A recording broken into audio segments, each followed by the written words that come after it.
you meet people in your life sometimes when you're supposed to meet them. And Robert Duran was one of those guys for me. It's so funny. I used to see him dropping off his kids at the same school that my son goes. And he'd always sort of zip up on his bike. It's like a Tuesday. And here came Robert in full spandex, getting ready to go on one of his long rides. And at the time, I didn't know that he had been living with pancreatic cancer. I just saw this guy who was not dressed for work. He would just, do him, drop off his kids, and off he went. And I'd say for 2 years, it was that sort of relationship where you see someone and you recognize them, but we hadn't exchanged words until an article ran in the Union Tribune here in San Diego featuring Robert in his fight against pancreatic cancer. And I remember going up to him at that time and introducing myself and just saying how, you know, impressed I was, and I wanted to know all about his mind and how he went about fighting. And that's really how Robert and our friendship began. I am grateful that the world brought us together when it did. I really do think that there's a mutual respect for the way he went about raising awareness and funds for PanCan. And I think he knows that I respected him for the work he did. I think he appreciated the mentality that I go about my business when it comes to like helping stuck people get unstuck. This conversation happened that you're about to listen to the last week in March and his first week home on hospice. And I remember texting him and feeling afraid of what I was going to see when I got to his house. And I was pleasantly surprised that this man remained strong, coherent mind, all there. And it was an amazing conversation um, that allowed us to say what needed to be said and for him to get out what he wanted to say. So I hope you enjoy the chat. Liz, thank you so much for giving me a little bit of Robert's time. And I look forward to sharing this all with you guys. All right, let's do this properly. All right, it's March 23rd, 9:15 in the morning. Um, Tell the tape. When was the last time you ate? Oh, it's been over 30 days. Probably 40. I don't know, maybe about 30 for sure. I was getting a little bit of nutrition before that. Some of it was coming down, but definitely over 30 days. You look good, man. 35. Like your mind you're super sharp still. Is that part of like the pickle? Yeah, yeah, yeah. Sooner or later, my body's going to chew up all of my muscles that I have left. I can still walk, by the way. That's good. Dead man walking. And then I won't be able to walk, and then it'll start eating other stuff up, and then at that point, the process of dying is pretty much science, Hmm. not the science. It's funny. I was thinking about you obviously on the way over, and one of the things I admire about you is how strong your mind is, and it's like you just don't take what's said as you're not a robot, in a good way. Maybe the robots are coming, but you're not a robot, right? Yeah, And I think the strong mind, strong body. Like I think for most of our lives, it's like strong mind equals strong body. But now your body is fighting a different body in your mind. You can only do so much, I imagine. Now it's like the body's taking over and doing what the body's supposed to do. Is that how you feel? it's true, but it's still discipline. and it's still hard work. And a lot of that comes from the mindset. A lot of my friends are like, Robert, I don't know how you do it. How do you keep doing these things when, we're perfectly healthy and you're sick, you're getting chemo and you ride your bike or you do a workout session and you're just out of the hospital. And I say, you know what? I get motivated because of the discipline. I don't have to get motivated, right, to get the benefits. Because for me, the discipline keeps me doing the hard work. And so I always get motivation to live my life and do what I do. And that's the difference. That discipline, that workout, that mental mindset is almost robotic in a way because that keeps me Yeah. online. Yeah, trains the brain. How long do you think it took you to get there? I don't know. I don't know. I think my dad has, or my genetics. Uh, how much someone can do that without that, I think they can learn because I learned. Yeah. I've also learned a lot of things that I was never thought that I would ever be good at. I mean, but that's I think that's how I'm wired particularly is to see the absolute truth, and that's what keeps me on my path. It's just I refuse to be someone that just goes along with something just because it is, and that's why I've been such a patient advocate for myself to fight this cancer for so long. I am. I love that concept of absolute truth, and it's almost sad that you have to put those two words together. It should just be truth. Yeah. But I'm all for it. Like I, even with my the journey that I've been on, like I feel like the first half of my life, of my business life, I was spinning the truth as an ad guy. Like Yeah. you're like, It's like check the boxes. yeah, We're checking them. We're checking because this is what's going to happen. And then, yeah, and that doesn't work for me. And I told my bosses, it's like, you know what? Do you want me to just check the box? Because if you want me to check that box, I can't do what really needs to happen. And so take that with you. And they never came back to me. They would give it to someone else yeah. or rethink it. But sorry, I interrupted. Go No, all ahead. good. No, I'm I like to say that I my job now is like I get paid to tell the truth, the absolute truth, right? And have a direct conversation with somebody. And in the spirit of that, you know, you you sent me a text yesterday that the docs say you've got like a week to live. And so in the spirit of absolute truth, I'm curious, how did that land with you? What conversations are you having with like your family, with your friends, with yourself? Can you Hmm. share a little bit of that? Sure. I have faith.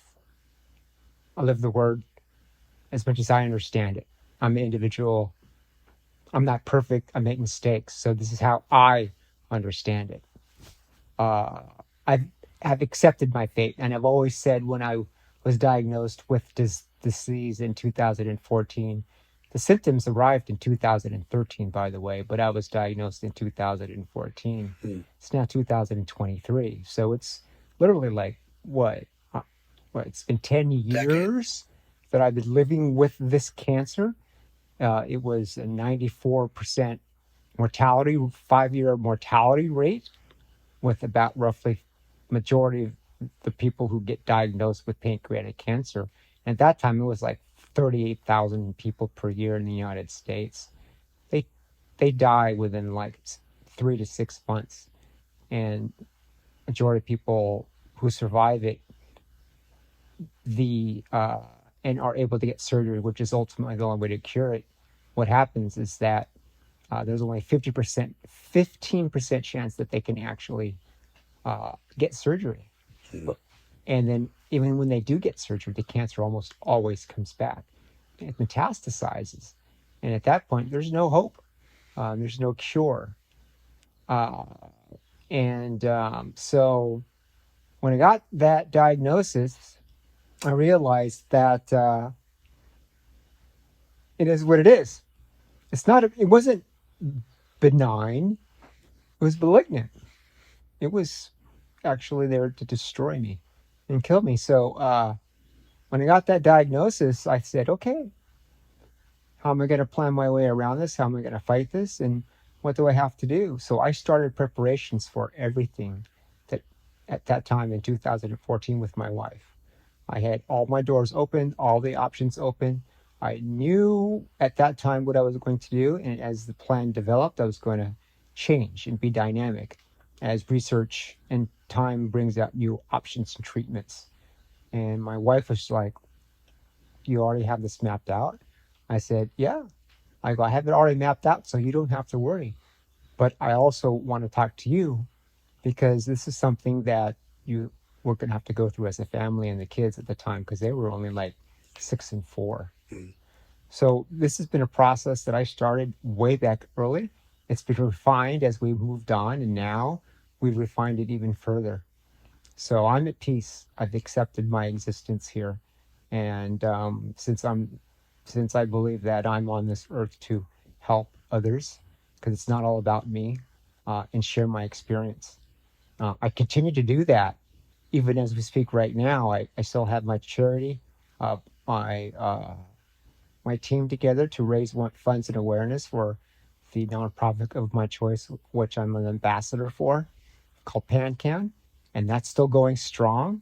And I'm still sharing my story for others that will get cancer behind me or pancreatic cancer, so they'll be able to at least learn, what I did to survive and maybe get a piece of what it took for me to live my life to the fullest. And I always said at that time that I would accept, back in 2014, and maybe even before that, I said, I will accept my life 150%, if that's even possible, right? 100%, or live life to the fullest for 15 years or 10 years or whatever, rather than live my life 60% for 20, 30, 40, 50 years. Right. And I got it. Specifically the last 2 years during COVID. I lived with it since since it had metastasized multiple times since 2014. I lived my life with a 1% chance of surviving in modern science terms, when many shut their lives down and they were perfectly healthy. So I got it all. I'm happy. Uh, I've had conversations with my family of things that were accelerated because of my condition. And so I've had those talks, and I have had some friends come into that were close in my circle come around to visit, and other friends, and kind of told them the same story. But of course, they're emotional because they think of me. But I tell them, don't worry about me. Worry about my family. Worry about the people that are going to be hurt that I won't be around. And those are perfectly natural human emotions of accepting life. But you know what? You either create or destroy energy, right? It just transfers.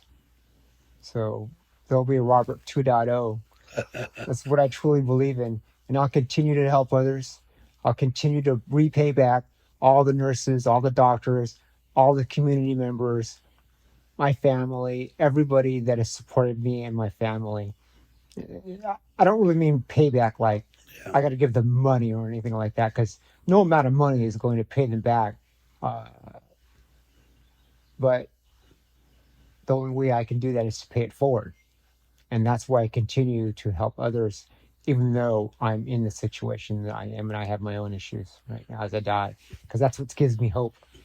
Do you feel like you'd said that you've had talks with your son, I have. and I'm assuming your daughter as well, that um, they've been expedited? Can you share a little about what you shared, or do you want to say something here that I can hold for you, like to share with him later, and like cut it out of the interview, or you let me know? Yeah, I've my son has only known me as having cancer, and as a dad, that's Superman, he says. And so he tries to be Superman. But I told him that, you know what, you don't have to be strong. There are others that can help you be strong. And he also tries to be, well, I have observed, and I thought, and I could be wrong, very emotions were just hidden. And I go, you know what? It takes a strong man to show emotions, a stronger man to show emotions, because humans tend to cover them up and shy away. They don't want to show their weakness. But if you show your emotions, be transparent, you can deal with the absolute truth of what's happening. And the decisions you make because of that will be a lot more clear than the ones that are just rash and irrational. And I want you to have a balance of both of them. So, yeah, I have been scared many times going into surgery, but with my faith, it helps me. What happens, happens. What doesn't, doesn't. But you don't have to be the strong guy. There's others that can help. So, so be be okay. Yeah. Be okay to talk to others and show your emotions. It's not a sign of weakness. It'll actually make you stronger. And you won't deny things because you'll put it in the closet in the back of your brain. And so I had that talk with him, and I told him just live your life and don't always follow the crowd because that's the easy way out. Do things the hard way. Learn why you do it and always question. He's how old now? He's 14. So he's had to. I'm sure he feels like he's grown up a lot faster than he probably wanted to. And I told him that this morning. I said, I'm sorry, Tyler. I go, you're going to have to accept growing up faster than you thought. And you are now the only man here in the house. I only say that because you're going to have to help your mom with the physical things. And just be aware of that. Things are going to get more difficult with your mom having to do more things now. I'm not going to be here to help. I'll always be with you, but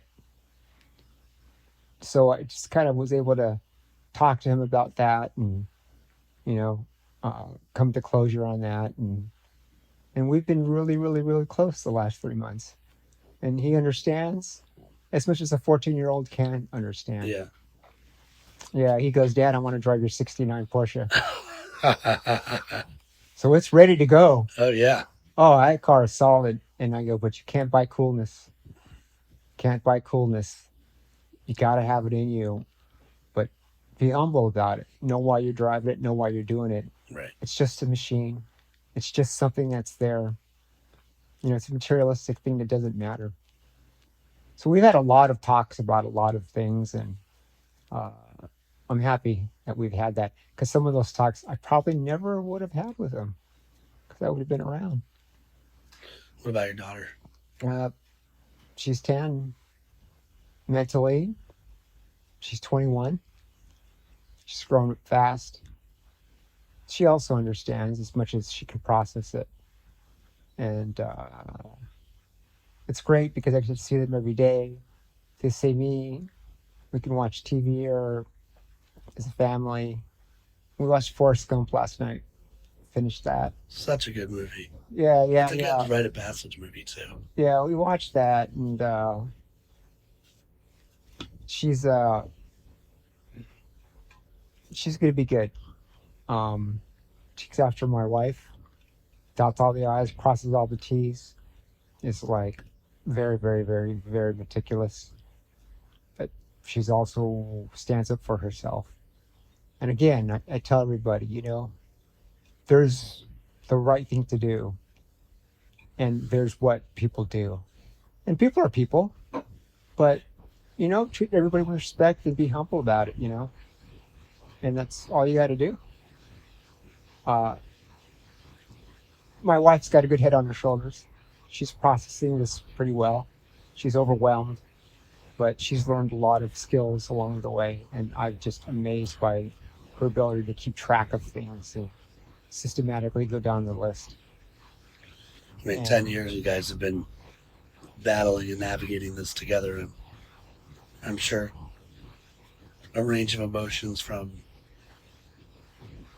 exhaustion to like you said, keeping tabs of the list. Yeah, it's crazy. She needs a lot of sleep. A lot of my friends need a lot of sleep. My sisters and brother-in-law need a lot of sleep, and here I am. I'm at end stage. I'm like, you're sleeping? You're sleeping? I guess I better go sleep. Yeah. But you know, I'm more tired than normal now. I guess. I guess I'm back to normal status. I loved your text to me about your time here on 1.0. It's almost you're moving into 2.0. Okay, if you could be reincarnated as anything, what would you come back as? A mosquito? Come on. Just be a nag to everybody? Oh, come on. No, no, no. I wouldn't want to be a mosquito. We had that conversation last night with a friend of mine, actually, and that was an interesting conversation. But if I were to come back, miracle happens. I just want to be in my right spot at the right time, right with my family again, and that'll be the miracle. Reincarnated as myself back into the same time frame. I've always thought we were simpatico, but like there was life before cancer, and then cancer happens. For me, life before cancer was life before courage came into my world, and like all of my time now is a ton of joy on. You okay? Let's see if we're still recording. Oh yeah, we're good. Awesome. Um, I feel like I really found my purpose when I had the courage to leave my last life, and I love that I get to spend time like this with guys like you that have such a deep purpose. There's clarity in that purpose. You didn't ask for cancer, but it shows up. Do you feel like part of that was like a negative blessing for you in a crazy way? It was a gift that I received that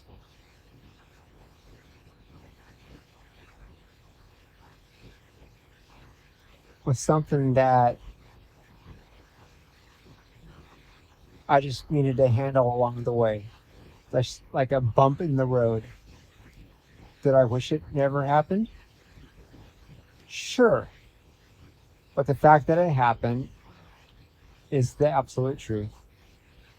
And it allowed me to actually focus on things that really, really mattered in life. But before that, I had similar qualities. I mean, it had to do with my upbringing, and this always goes back to my dad, and him being the first generation here, born in the Philippines, having to escape the islands when another country invaded it. He always wanted the best for me. And so I lived in a very strict household where I could not make mistakes as a born of a ethnicity that was different, and part of me, of my creative juices were kept from, were, how do you say that? We're not allowed. Suppressed. We're suppressed. I was supposed to go to school, supposed to be an engineer, supposed to be something. And then, because we didn't have many chances in life to be better. And so finally, I think when I had, quote unquote, made it, so to speak, I decided to say, you know what? I'm going to live my life. I'm going to live an analog life, even though my life as a architectural, cybersecurity solutions architect, whatever you want to call it, customer solutions architect is where my professional life is. I spent most of my life escaping that digital world and living in analog world. I mean, it's good and it's bad, but it got me centered, and it got me to the point where, hey, slow down, relax, enjoy the ride, because you only have one chance at life. Don't be afraid to live it. live it, do it, and that's where my 100% rule comes in. You know, Any, I mean, I think I know the answer, but it's better coming from you than me. Maybe I'm off. I had asked in my questions, like, any regrets? Anything you would do different? some of the regrets come into my life, but you know what? It would have changed where I am today.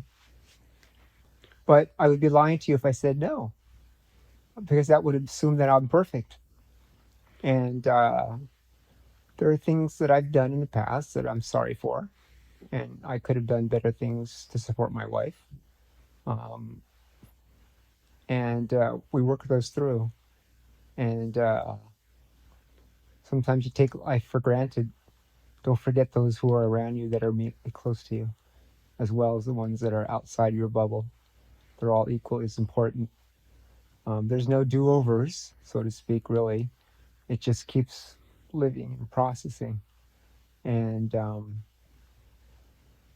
sorry is a very, very strong word. And always be willing to listen and lend an ear. But having regrets, the way it turned out, and the general answer to that is a no, because